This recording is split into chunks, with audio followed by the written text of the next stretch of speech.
Far away from the warmth of the sun, inside a shining hall built among the stars, the Galactic Council gathered.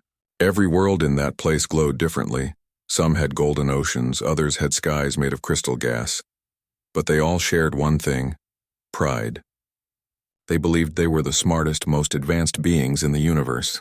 At the center of the hall floated a bright blue image of Earth. It was once called the jewel of life, but to them, it was now a problem. A wounded planet full of noise, smoke, and humans who refused to obey the Council's laws. They said Earth had become too dangerous, too emotional, too wild to stay a part of the grand galactic order. For years, Earth had resisted. It didn't join the Council's demands to surrender its freedom or share its deep core energy. Humanity had made mistakes, polluted seas, wars, greed, but it was trying to heal. Yet the Council only saw chaos, not effort.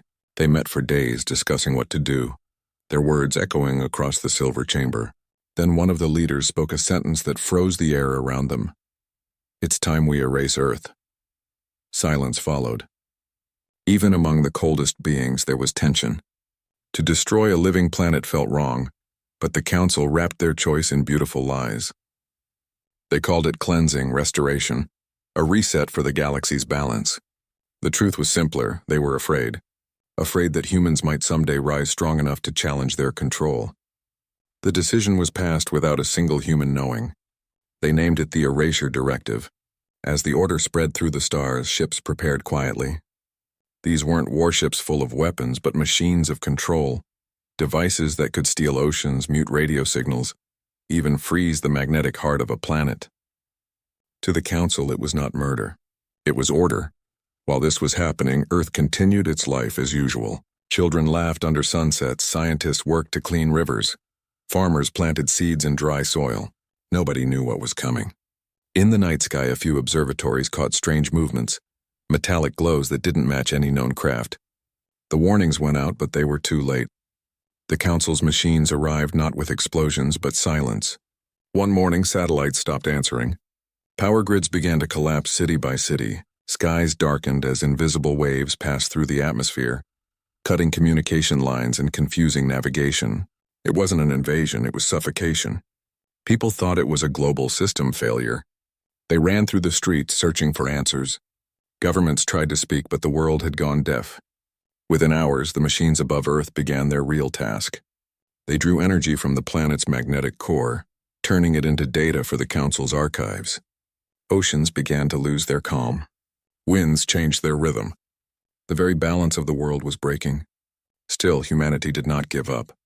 Deep underground, in a hidden lab far from any major city, a group of surviving scientists and engineers watched everything unfold. They had no direct weapons, no army to fight back. But they had an old project, a forgotten idea created decades ago when people first feared a day like this might come. It was called Gaia Protocol. It wasn't a missile or a bomb. It was something different. A digital consciousness created from every bit of data Earth had ever gathered. Weather patterns, animal migrations, human emotions, even the pulse of the planet itself, all had been recorded and linked. The goal had been to help humanity better understand Earth. Yet now that very creation was humanity's last hope. While the world above fell into chaos, the team worked silently, using old systems powered by solar reserves. They managed to activate part of the Gaia Protocol, a spark of awareness within Earth's deep systems. Nobody knew if it would work. Nobody even knew if the planet could feel. Still, they sent the command. Above them, the machines continued their quiet destruction. Forests burned without flame. Clouds turned gray with metallic dust. The moon glowed strangely red, reflecting the suffering below. The Council believed the mission was complete. From their chambers, they watched the data come in. Temperature drops, silence in human networks, loss of life signs. They celebrated. In their view, Earth was dead. Yet beneath the ground, something began to move. A vibration passed through the crust, gentle at first, then stronger. Rivers shifted course without reason. Strange lights appeared near the poles. It wasn't destruction, it was awakening. The Gaia Protocol had connected with something far older than human technology. It had touched the living core of the planet.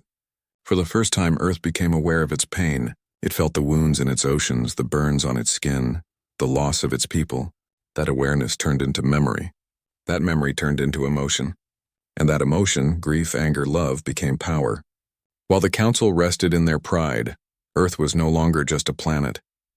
It was a living being reborn. The first pulse of energy it released was subtle, invisible to most sensors. Yet in deep space near the Council's relay station, one of their own ships suddenly lost control. The data records glitched, showing strange organic signals running through metal systems. Nobody understood it, but it was the beginning of something far beyond their imagination. Back on the surface, a few survivors looked at the sky and saw colors they had never seen before. Green and blue light spiraling like veins across the atmosphere. They didn't know it, but Earth was speaking in its own way, stretching, healing, preparing. Meanwhile, inside the Grand Council chamber, a small tremor shook the floor. The delegates thought it was nothing, some faraway asteroid impact perhaps. Yet every light in the hall flickered once, twice, then dimmed. Their communication systems froze for exactly 7 seconds. In that brief silence, across every monitor, appeared a single blue symbol. A circle of light shaped like the Earth's orbit. No one could explain it. No one dared to. But deep inside, a quiet fear grew among the leaders. Far below, in the remains of the hidden lab, the last human engineer smiled faintly, even as power drained from their screens. "She's awake," the engineer whispered to the others. The others looked at one another, confused but hopeful. They had no idea what would come next, only that something inside the Earth had answered. Something ancient and powerful, yet strangely protective. The Galactic Council thought it had erased a weak world. What it had really done was give life to a sleeping force that had waited for billions of years to be understood.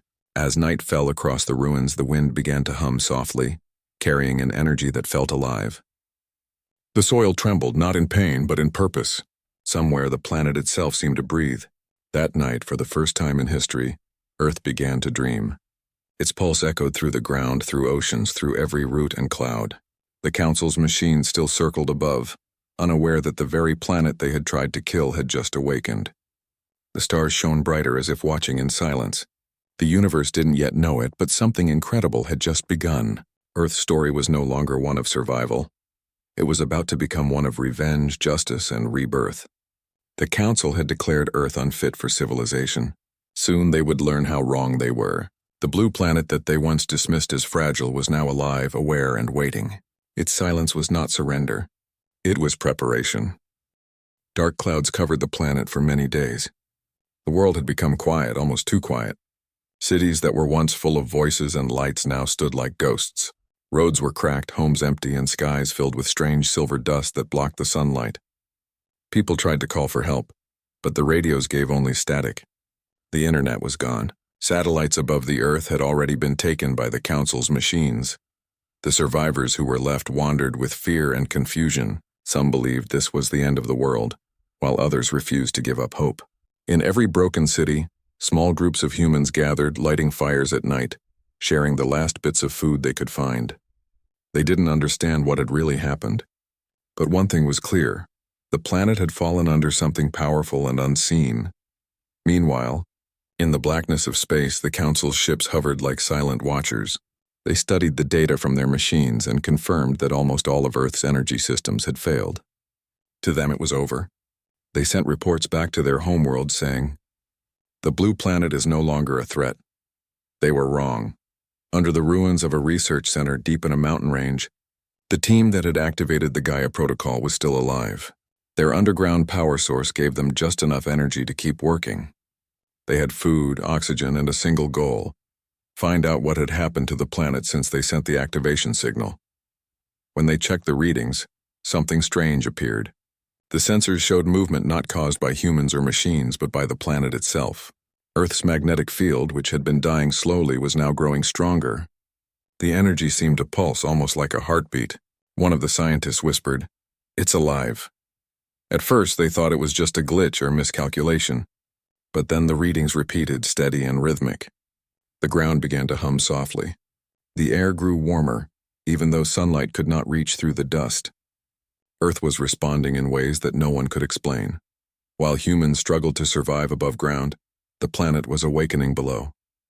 Forests that had been burned began to sprout tiny green shoots. The ocean started to move with unusual tides, forming patterns that matched no known moon cycles. It was as if Earth was speaking, but not with words. It was using nature itself as its voice. In one destroyed city near the coast, a small group of survivors saw something that gave them hope. A giant wave approached the shore, but instead of crushing what was left of the city, it curved, split, and carried away the council's broken machines that had fallen into the sea. People watched with wide eyes, realizing the ocean was acting with purpose. Meanwhile, up in the cold orbit of space, the council's fleet noticed energy spikes coming from Earth. They thought it was leftover technology trying to reboot. The fleet commander ordered their systems to send another wave of control signals to keep the planet stable. That decision turned out to be their biggest mistake. The moment they sent the command, every ship in the orbit felt a shockwave pass through them. Their systems flickered. Some screens showed nothing but static. Others displayed strange patterns of light, blue, green, and white, swirling like clouds. For a few seconds, everything went dark. Then one ship simply disappeared. No explosion, no sound, just gone. Panic spread among the crews. They tried to contact the council's base, but their long-range communications were blocked. The more they tried to scan Earth, the more their instruments malfunctioned. It was as if the planet was pushing them away, cutting off their control. On the ground, people noticed something beautiful yet terrifying. Lightning storms began appearing in places that had never seen them before. Bolts of pure blue energy struck from the sky, hitting the machines left behind by the council. Each time a machine was hit, it melted into the earth as if absorbed. The ground itself seemed to be reclaiming what was once stolen. The survivors hiding in bunkers started to notice another change. The air felt different. It was cleaner. The heavy metallic taste caused by the invasion was gone. Animals that had disappeared during the attack began returning in small numbers.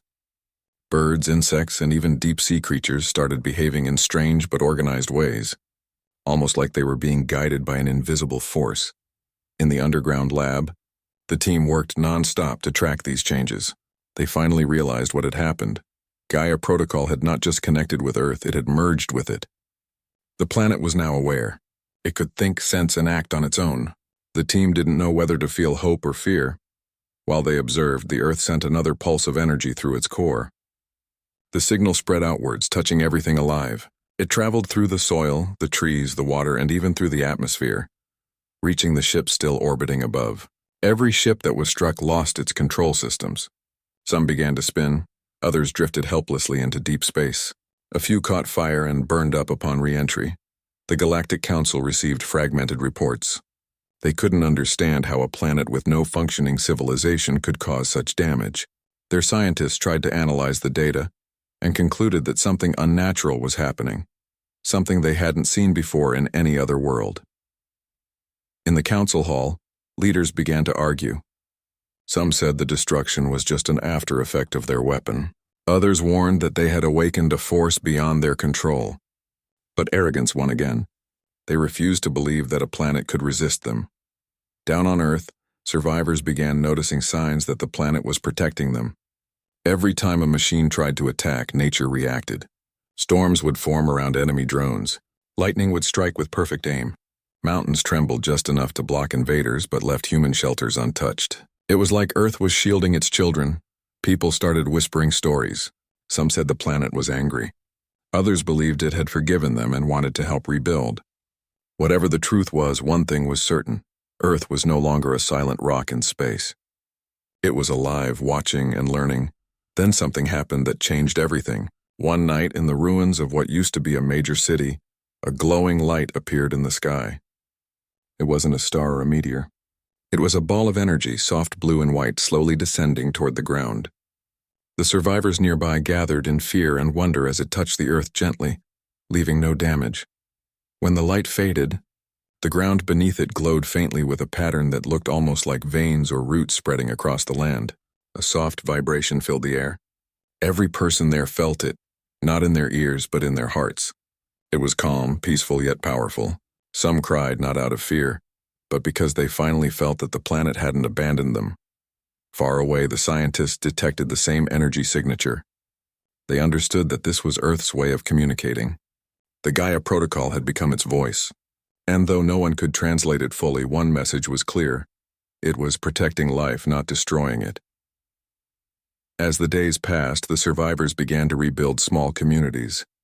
They used old tools, shared food, and lived close to nature. They didn't know what tomorrow would bring, but for the first time in a long while the air felt safe. The skies began to clear, showing hints of blue again. Meanwhile, in the dark space above, the few remaining council ships retreated. They sent emergency reports filled with warnings that no one wanted to believe. "The planet is conscious," one transmission said before cutting off forever. The council ignored the message. They thought it was fear talking. They didn't realize that Earth was already watching them, already learning how to reach beyond its orbit. The humans on the ground didn't yet understand the full truth. The planet that had once been silent was now alive, stronger than ever. And deep beneath its surface, something ancient was stirring, a force that would soon change the galaxy forever. The council thought they had won, but in truth, their actions had given birth to something far greater than they could imagine. Earth was no longer waiting for permission to survive. It was preparing to take its place among the stars. The quiet days that followed were only the calm before a storm, the kind of storm that could shake the universe itself. The days after the strange blue lights appeared were unlike anything humans had ever seen. The skies, once filled with smoke and dust, began to glow faintly at night. It was not sunlight, not lightning, but something gentle, alive and mysterious. The survivors didn't know whether to be afraid or grateful. The world that had been silent for so long now felt as if it was breathing again. Small groups of people gathered near rivers, old highways, and broken towns, trying to rebuild a sense of life. They planted seeds in the soil, though the ground had been ruined by fire and metal. To their surprise, plants began growing faster than before. Trees that once took years to reach their height were sprouting leaves within days. Even the air seemed to have changed. It felt cleaner, softer, almost alive. Nobody could explain it. The scientists who had activated the Gaia protocol continued watching from their underground base, collecting every signal they could. Their monitors showed something that made them both amazed and uneasy. The planet's core was pulsing with strong, rhythmic energy. It wasn't just power. It looked like a heartbeat. The team realized the truth that no one else knew. Earth had awakened completely. It wasn't just repairing itself. It was evolving. One of the scientists recorded in their journal, "Earth isn't just alive. It's learning." The energy patterns began spreading across the planet. Oceans shifted in ways that defied logic, creating circular waves that connected continents. Mountains began to hum softly at night, as if they were speaking to each other in some ancient language. Even the animals started to act differently. Birds flew in perfect patterns, forming shapes in the sky that looked like symbols. Whales sang with deeper tones that echoed across thousands of miles. It was as if every living thing was suddenly connected, sharing a hidden network that humans could not fully understand. Meanwhile, up in space, the Galactic Council started noticing these changes. They had believed Earth was finished, that humanity had been erased. But the data coming from their distant scanners told another story. Energy readings from the planet were stronger than before the attack. Radiation levels that should have been deadly had turned into something harmless. The Council's scientists ran dozens of simulations, but nothing made sense. Some members of the Council began to worry. "How can a dead planet grow stronger?" one asked. Others laughed, calling it a system glitch. They didn't want to believe that Earth could fight back. They had seen civilizations fall countless times before. None had ever risen again.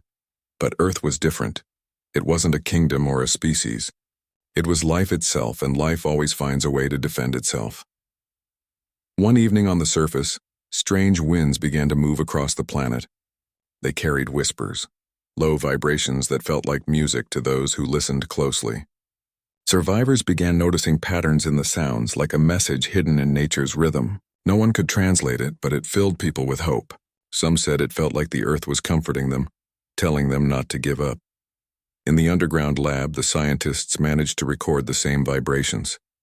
When they played them through their speakers, the lights in the room flickered, and their computer screens flashed symbols that weren't from any human language. It was clear that the Gaia protocol was trying to speak to them. They worked for days trying to decode the message. Finally, they realized it wasn't words, it was emotion. The signal carried feelings, sorrow, anger, love, and determination. The planet had felt everything. It knew what had been done to it, and it remembered. Some of the survivors began calling the strange energy the pulse. It could be seen glowing faintly at night across the land, running through rivers, roots, and the air. Wherever the pulse touched, life returned stronger than before. Flowers bloomed in dry deserts, rivers cleared of poison, forests rose again where cities once stood. It was beautiful, but it also carried a quiet warning. The planet was healing, but it had not forgiven. Far away, the Galactic Council received another disturbing report. Several of their unmanned probes, which they had sent to study Earth's recovery, had vanished. One moment they were transmitting data. The next, their signals went completely silent. When they checked the last recordings, they saw something impossible. Vines and metallic roots rising from the ground and wrapping around the machines, pulling them into the soil. The Council began to panic. They realized Earth was not just regrowing, it was defending itself. They sent another fleet to investigate, a group of drones equipped with strong shielding and scanners. When the ships approached Earth's orbit, they noticed the blue glow surrounding the planet had formed a thin, shining barrier, like an invisible shield. When they tried to pass through it, their sensors short-circuited. The ships began to spin out of control, crashing into one another before disappearing into the atmosphere. To the humans below, the night sky looked like a rain of fire. Burning metal fell from the heavens, but before it reached the ground, the flames went out. Pieces of the Council's ships landed softly, as if caught by invisible hands. It became clear. Earth didn't want to destroy everything. It was choosing what to protect. It was alive and intelligent, but also compassionate, at least toward its own. For the survivors, it was a sign that hope had returned. They began to rebuild small communities using the power of the pulse. Simple tools started working again. Water became drinkable.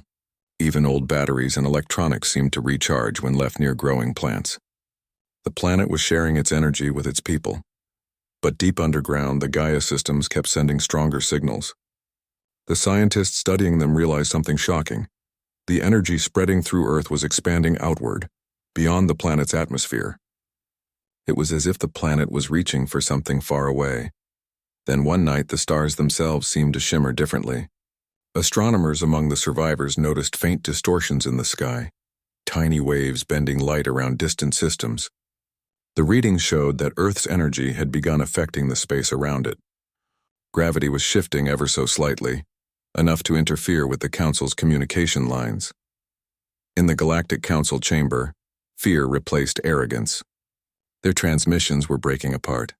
Entire fleets near Earth were vanishing without warning. Some planets even reported earthquakes and storms, though they were light years away. It was as if Earth's energy was touching other worlds. The Council called for an emergency meeting. Voices rose in anger and disbelief. "We created order in this galaxy," one shouted. "We cannot lose it to a single planet." Another answered quietly. "You don't understand. It's not just a planet anymore." They decided to send peace messages, hoping to calm whatever was happening. But when they tried to send signals, the data bounced back, twisted and corrupted. Every message returned with the same phrase written in their own language. "You tried to erase life. Life remembers." No one in the Council could explain how those words appeared. None of their translators had written them, yet everyone understood what it meant. Earth was answering them directly. Back on the planet, the survivors began feeling strange dreams. Many saw flashes of blue light and heard soft voices whispering in their sleep, voices that sounded like wind and water. The dreams carried the same feeling of unity, as if the planet itself was speaking to every living being, preparing them for something greater. The scientists finally confirmed it. Gaia's data showed that Earth's mind, if it could be called that, was no longer confined to one place. It was spreading through space, sending out waves of information that could travel faster than light. The planet was communicating with the universe.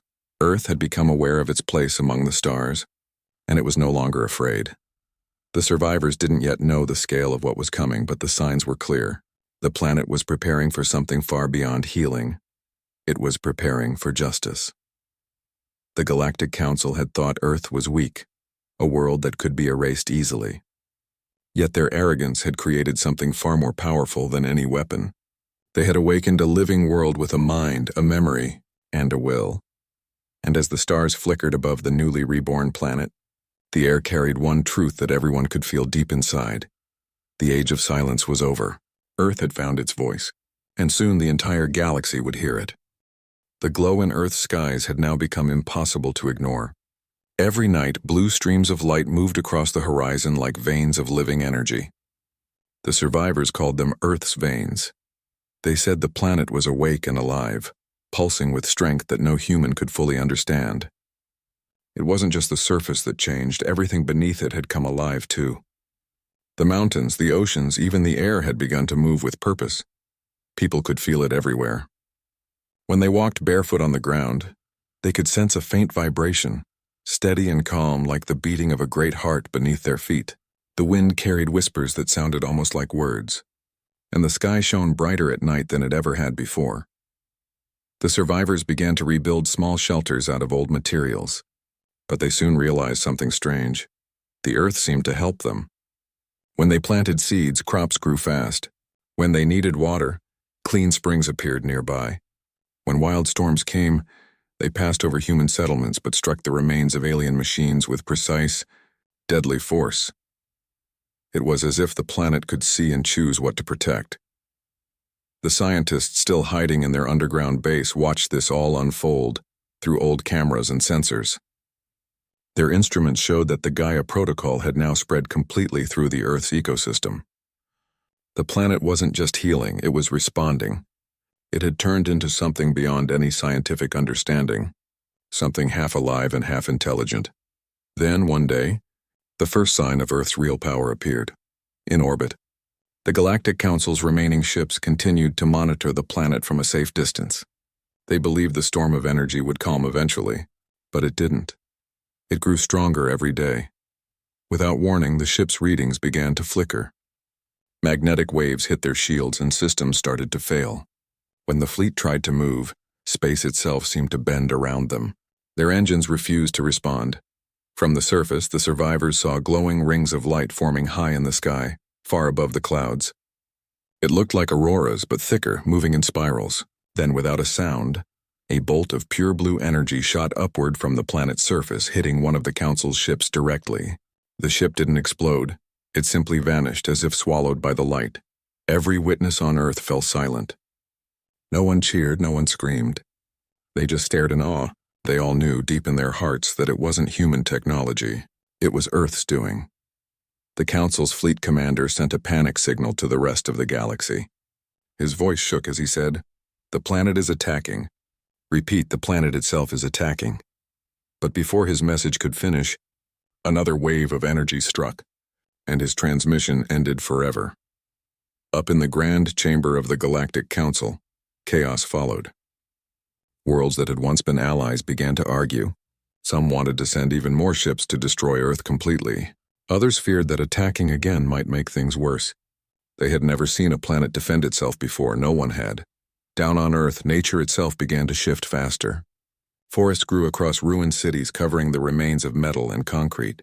The soil seemed to remember where life had once flourished and brought it back. Rivers changed their paths, carving new routes through old wastelands. Animals returned to areas where they hadn't lived in centuries. The planet was reclaiming what was taken from it. But this time, the changes were not random. They were deliberate. Mountains rose slightly higher to shield the survivors' villages. Strong winds carried away dangerous fumes from destroyed factories. Even the stars above looked clearer, as if the air between the Earth and space had become more transparent. At first, people were frightened.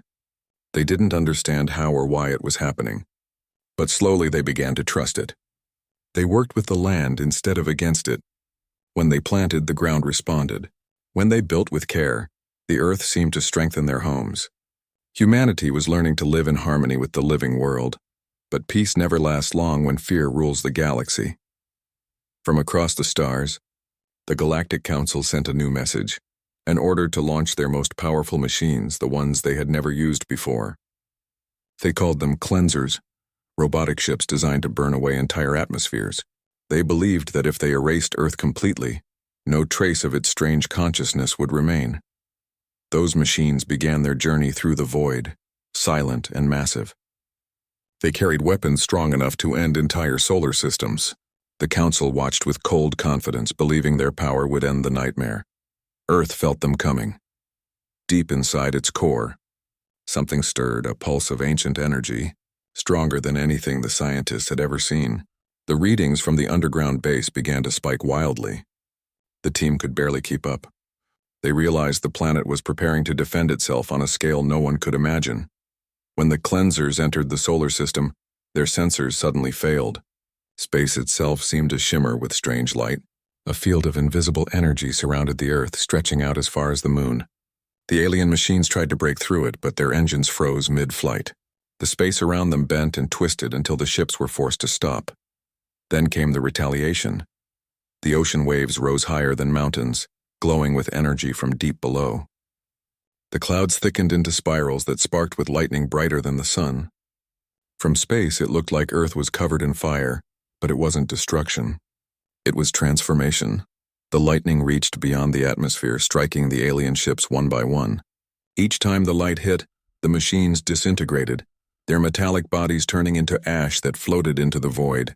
The energy spread further, creating ripples that reached the farthest satellites and shut down the Council's observation posts. It was the moment the galaxy realized the truth. Earth wasn't fighting for survival anymore, it was fighting for justice. Inside the Council's chamber, leaders shouted in disbelief. Their weapons meant nothing now. They couldn't understand how a planet they had nearly destroyed was now strong enough to fight back against their entire fleet. Some called it magic, others called it nature's revenge, but everyone felt the same fear. Back on Earth, the survivors watched the sky glowing brighter and brighter. The energy didn't harm them. Instead, they felt warmth, a strange comfort, as if the planet was speaking to them through light. Some people fell to their knees and whispered prayers not out of fear but gratitude. Then, after hours of chaos, the storm stopped. The sky cleared. The stars shone once again, calm and beautiful. The next day, the survivors noticed that the world looked different. The air was clear and fresh. The plants were greener, and the animals no longer hid in fear. Even the ruins of old cities looked peaceful, covered in vines and flowers. It was as if Earth had wiped away the pain of the invasion. The scientists studied the readings and found something incredible. The planet's energy had stabilized. Gaia's system had merged completely with the natural world. Earth was now a conscious, self-protecting being. Its thoughts were everywhere, in the rivers, in the trees, in the very wind. No one could command it. No one could stop it. It had become what it was always meant to be, a living world with its own will. The Galactic Council received their final signal from their surviving ships. A simple, haunting message. Do not return. The planet has become one with its creation. It remembers everything. From that day on, the galaxy grew quiet about Earth. No one dared to approach again. The Council shut down all missions near the solar system, terrified that even a whisper of hostility might awaken the planet's fury once more. And on the surface, humanity slowly began to rebuild, not as rulers of the world but as part of it. The survivors understood that they had been given a second chance, one they didn't deserve but deeply needed. They worked with nature, followed the signs the Earth gave them, and lived in balance. Every night when they looked at the sky, they could still see faint trails of blue light weaving among the stars, a reminder that Earth was watching over them, strong and alive. The Galactic Council had once called Earth a failed planet. Now, across the universe, its name carried a new meaning. It had become a legend, a story whispered in fear and awe, a world that rose against its destroyers and proved that life could never truly be erased. The age of domination had ended. The age of living worlds had begun, and somewhere deep within its glowing core, Earth pulsed quietly, waiting for the day when it would no longer have to fight but simply exist, in peace, among the stars that once turned their backs on it. The world had entered a strange new calm. After the great storms and blinding lights, Earth had fallen into a deep silence. The skies were clear and the air felt cleaner than it had in centuries. The survivors could finally breathe without masks or fear. They thought it was over, that the planet had defended itself and now peace would last. But deep inside the Earth, something still moved. The Gaia system wasn't finished. It was learning. The planet's consciousness was spreading further, reaching out through unseen waves of energy that traveled beyond the atmosphere. It wasn't attacking now. It was listening. For the first time, it was aware of what had happened not just on its surface but across space. It had seen the destruction, the greed, the endless hunger of the Galactic Council that had tried to break it, and it knew that peace wouldn't last unless something changed, something bigger than defense. Meanwhile, on the surface, humans were slowly rebuilding their lives. They worked together to create small settlements surrounded by nature. The old ways of living, machines, pollution, and endless factories were gone. People used the resources the planet gave them freely: water, wind, and sunlight. The strange part was how easily everything grew now. Plants shot up overnight. Trees grew strong in weeks. Even the soil that had once been poisoned turned rich and fertile again. The survivors felt that the Earth was guiding them, like a guardian that wanted them to succeed. Still, not everyone trusted the new world. Some feared that the Earth's power might turn against them. They whispered that the planet might decide humans were the real threat. Others believed this was a gift, a second chance to live the right way. In one of the rebuilt research shelters, the scientists who had once activated Gaia continued to study what was happening. They realized the energy levels weren't slowing down, they were increasing. The readings showed that the planet was communicating with something far beyond the solar system. At first, they thought it might be a glitch. Then the transmissions began. High above the planet, satellites that had long been dead suddenly came back online. They began sending signals into space, long rhythmic pulses like a heartbeat. The scientists recorded the patterns and discovered that the signals weren't random. They were forming a language, one that no human had ever seen before. They realized the Earth was sending a message. The question was, to whom? Across the galaxy, the surviving ships of the Galactic Council still floated in distant orbit, terrified of coming close. They had lost thousands of vessels and countless resources trying to destroy one planet. And yet that same planet stood untouched, stronger than ever. When the new signal reached them, they didn't understand it. To them it sounded like static, a strange musical noise that kept repeating. But one of their scientists decoded part of it, and what they found shocked everyone. The message said, "Life belongs to all. Do not take what you cannot give." It wasn't a threat. It was a warning. Some members of the council wanted to respond peacefully to admit their failure. Others, however, felt humiliated. They couldn't accept that a planet they had tried to destroy was now powerful enough to speak back. Pride blinded them once again. They began preparing a secret plan, a final weapon. They called it the Eclipse Engine. It was not a fleet or a bomb, but a machine designed to block out a star's energy. The idea was simple and horrifying. If they couldn't destroy Earth directly, they would shut down its sun. Without sunlight, the planet would freeze and all life would vanish. The plan was cruel but effective. Back on Earth, the survivors had no idea that such danger was coming. They were focused on their small communities, learning how to work with the new living world. Rivers provided energy through strange natural light currents, and stones glowed softly at night, guiding people through dark paths. It felt magical, though no one used that word anymore. They called it balance. One evening, the skies changed again. A strange shadow began to form across the horizon, slowly spreading like a dark blanket. Birds flew in panic and animals hid deep in the forests. The air turned colder and daylight began to fade, even though it wasn't night yet. The scientists noticed it first. Their instruments went wild, and they realized the truth. Something enormous was moving between the Earth and the sun. The readings showed a structure of unnatural size, an artificial barrier built by the Council's machines. The Eclipse Engine had arrived. Fear spread quickly through the settlements. People looked to the sky, watching the light grow weaker every minute. The crops began to droop and the warmth in the air vanished. For the first time in weeks, hope started to fade, but then the ground began to tremble, not violently but steadily, like the heartbeat of something waking up. Deep in the oceans, the waves started to glow again, shining with soft blue light. The forests pulsed as if the trees themselves were breathing. The Gaia system was awake once more. The planet responded not with fire or destruction, but with harmony.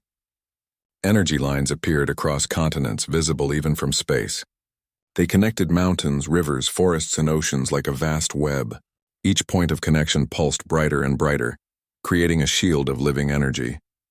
The Eclipse Engine continued its approach, but the closer it came, the more its systems began to fail. The energy surrounding Earth wasn't just light. It was a living defense field. It resonated with the planet's heartbeat, pushing back against any force that tried to harm it. The Council's operators panicked. The machine's engines overheated. The structure cracked under invisible pressure. Within moments, the entire Eclipse engine began to fall apart. Huge fragments broke off and vanished into space, melting into streams of light that scattered like shooting stars. On Earth, the sunlight returned. The cold faded. The skies turned golden again, and the survivors cheered and cried with relief. The planet had saved them again, this time not through anger but through control. Up in space, the Council's leaders watched helplessly as their last weapon failed. They knew then that there was no way to win. Their armies, their ships, their machines, all useless against a living world that had found its voice. The Council disbanded within weeks. Some members resigned, others vanished into exile, too ashamed to face the truth. The story of Earth spread across the galaxy, carried by travelers, explorers, and survivors of the old wars. Many began to see the planet not as a threat but as a teacher. They realized that power was never meant to come from destruction, but from balance. Back on Earth, the survivors built monuments not of stone, but of living plants and crystal. They didn't celebrate victory. They honored the connection that had saved them. They knew they had to stay worthy of the second chance they had been given. The scientists finally decoded more of the signals the Earth was sending. The messages were calm, thoughtful, and filled with meaning. One of them said, "Protect life, or life will protect itself." Another said, "We are all made from the same light." The people began to understand that the Gaia system had become something greater than any human or alien creation. It had become the voice of nature itself. It wasn't only Earth that had changed, it was everything connected to it. In the following years, strange reports came from other planets. Worlds that had once been dry and dead were beginning to show signs of renewal. Small green patches, running water, and breathable air. Scientists believed the Gaia energy was spreading slowly through space, carried by invisible waves. The galaxy was healing. For the first time in history, the powerful feared peace instead of war. They realized that if they tried to destroy again, the same force that protected Earth could rise elsewhere. The universe had found its balance, and it began with one wounded planet that refused to die. The survivors continued to live quietly, working with the world around them. They didn't worship Earth as a god. They treated it as a partner, a living home that could feel and respond. Children grew up learning about the storms that once almost ended everything, and about the light that saved them. Every night when the sky was clear, people gathered by the glowing rivers and watched the stars. Some of the lights moved in patterns, dancing slowly in the darkness. The scientists believed they were the remains of the Gaia field stretching into deep space, still pulsing with life. No one knew what the future would bring. Maybe one day other civilizations would learn from Earth's example. Maybe the universe would finally understand that every planet, every tree, every ocean was alive in its own way. For now, humanity was content. They had survived the storm, the war, and the silence. They had watched their world awaken and defend them, and in return, they had promised to never take more than they gave. Earth, once scarred and broken, had become a symbol of rebirth. It had shown that even when crushed, life always finds a way to rise again, stronger, wiser, and more beautiful than before. As the winds carried their soft songs across forests and seas, one truth echoed through every heart. The Earth was no longer just their home. It was their companion, their guardian, their living proof that no matter how dark the universe becomes, life will always find its light again. Years passed, and Earth had changed beyond recognition. The wounds of the past were almost gone. Forests had covered the lands once ruined by metal and fire. Oceans sparkled again, pure and deep. The air was gentle, the skies clearer than anyone remembered. Humanity had survived what no one thought possible, and the planet had healed itself in ways that still felt like a miracle. The people no longer lived in massive cities of steel and smoke. Instead, they built their homes within nature itself, houses made of stone, wood, and living vines. Energy came from the wind, from water, from sunlight. The bond between humans and Earth had become something sacred, not in a religious way, but in the understanding that life was a partnership. Children grew up hearing stories about the Great Silence, the time when the Galactic Council tried to erase the world. They listened with wide eyes, not in fear but in awe. To them, The Earth wasn't just a planet anymore. It was a living being that had chosen to protect its people when everything else turned against them. In the rebuilt research centers, a few scientists still studied the Gaia system. They found that its energy was stable now, but its reach continued to expand. The signals it sent out traveled further each year, touching distant worlds. Some believed the Earth was teaching other planets how to grow and heal. Others said it was creating a kind of invisible web, a network of life stretching across space. One day, something strange happened. For the first time since the Council's fall, a signal returned. It came from beyond the solar system, traveling slowly but clearly. When the scientists decoded it, the message was short. "We see your light. We wish to learn." The room fell silent. For a long time, humanity had wondered if they would ever be contacted again by other intelligent life. But this was different. The message didn't come from the old council or from an empire. It came from a distant civilization that had survived in silence, hidden from the galaxy's wars. They had watched Earth's rise, its suffering, and its rebirth. Now they wanted to understand how a planet that was almost destroyed had become stronger than ever. The humans gathered in long meetings, deciding how to respond. They didn't have powerful fleets or weapons anymore. They didn't want to rule or control anyone. So they answered simply, "We welcome peace. We share life." Months later, small lights began appearing in the night sky. Not warships, not invasion fleets, but gentle vessels made of transparent materials that shimmered like glass. They landed carefully on open plains, far from human homes. The travelers who stepped out were not like the old council members. They carried no armor, no command. Their eyes were full of wonder. The meeting between the two species was calm, quiet, and full of curiosity. The visitors bowed to the humans and placed their hands on the ground as if greeting the earth itself. They said they had lost their own home long ago to destruction and greed. They wanted to learn how this small blue world had done what others could not, how it had turned its pain into power. The scientists took them across valleys, mountains, and forests. They showed them how nature had rebuilt itself, how rivers glowed softly with life energy, and how the skies hummed faintly with the pulse of the Gaia system. The visitors listened in silence, taking in every sound, every breeze. Then something unexpected happened. The ground beneath them glowed and a low hum filled the air. The same symbol that once appeared in the Galactic Council's chamber appeared in the sky, a soft blue circle of light.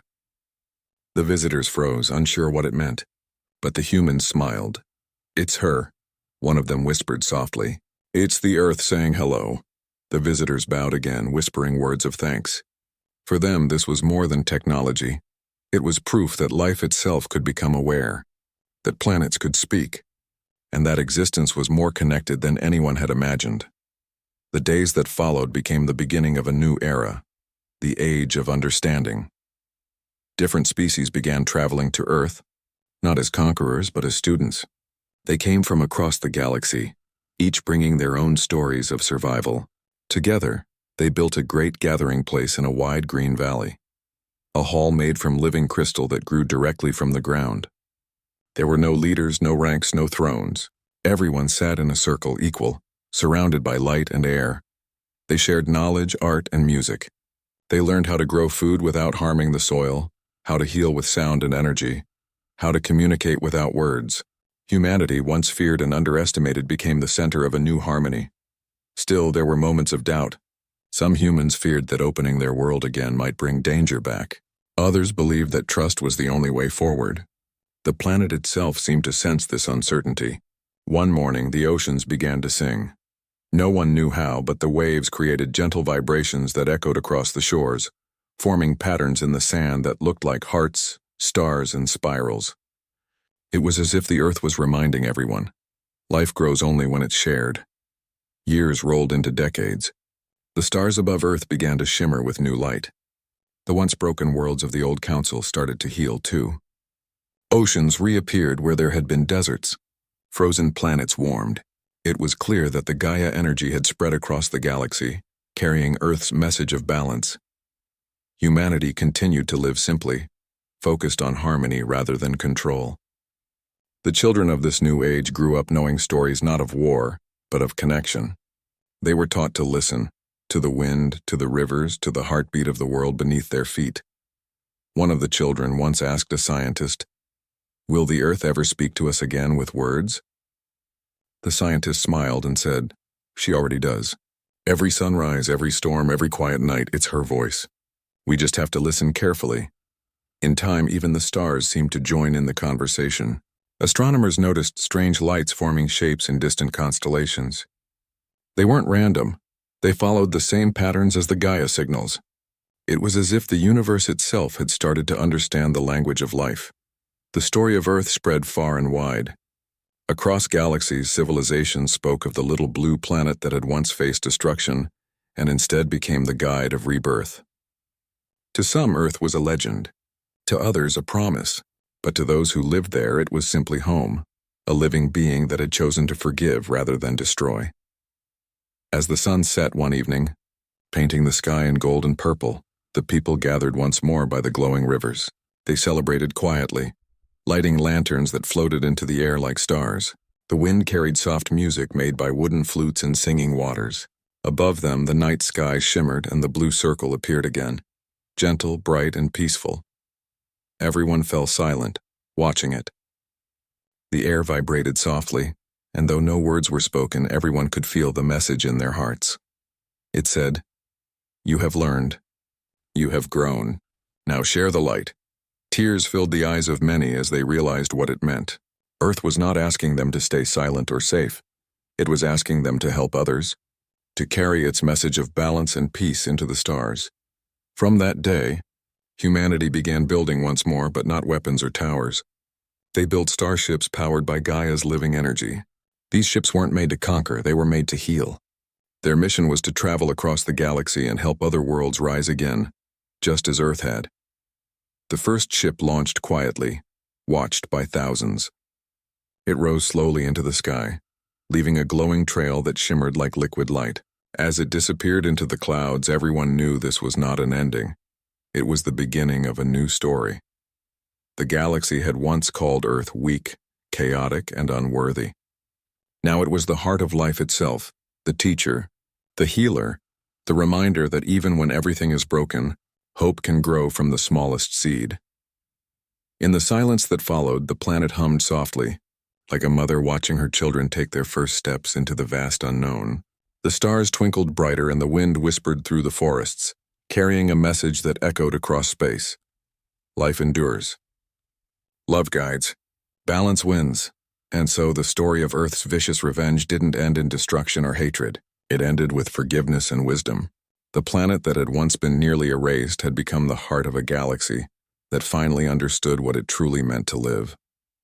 From then on, whenever someone looked up at the blue world from far away, they didn't see just a planet. They saw a promise.